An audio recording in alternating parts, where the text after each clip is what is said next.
പണ്ട് ഞാനും നീയും ചെറിയ കുട്ടികളായിരുന്നപ്പോ കണ്ടൊരു കാഴ്ചയെപ്പറ്റി ഇന്നലെ ഷേണായങ്ങൾ നിന്നെ ഓർമ്മിപ്പിച്ചില്ലേ? പണ്ട് നിന്റെ അച്ഛനെ ഉടുതുണിയില്ലാതെ തെരുവിലൂടെ നടത്തിയിട്ടുണ്ട് ഞാൻ.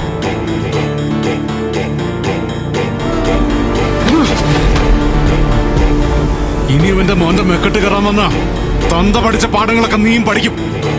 ചരിത്രം റിപ്പീറ്റ് ചെയ്യുമ്പോ വിക്രമൻ നിന്നെ ചൂരലുകൊണ്ടടിച്ച് ഈ സ്ട്രീറ്റിലൂടെ നടത്തിക്കും. ട്രാക്ക് തെറ്റി ഓടാൻ ടെംപ്റ്റ് ചെയ്തുകൊണ്ടിരിക്കുന്ന ബ്ലഡാ നിന്റെ ശരീരത്തിലുള്ളത്, നിന്റെ അച്ഛന്റെ ബ്ലഡ്. അതിൽ നിന്ന് പതിനോടിയാലേ നിനക്ക് രക്ഷപ്പെടാൻ പറ്റൂ. അച്ഛനെ പോലെ പോലീസ് സ്റ്റേഷനിൽ കയറാനുള്ള ഒരു യോഗ അവനുണ്ടായിരുന്നു. അതിങ്ങനെ പോയത് നന്നായി. അത് ശരിയാ. ഈ സാറിന്റെ ഒരു കാര്യം, പോലീസ് യൂണിഫോം ഇട്ട് എന്റെ മുന്നിൽ വന്നു. അപ്പൊ നിന്റെതാ ഈ ഉരുവിന്റെ പുറകിലിരുന്ന് നമുക്ക് ദുബായ് കടപ്പുറം വഴി കാലിഫോർണിയയിലേക്ക് പോവാം. ആദിത്യൻ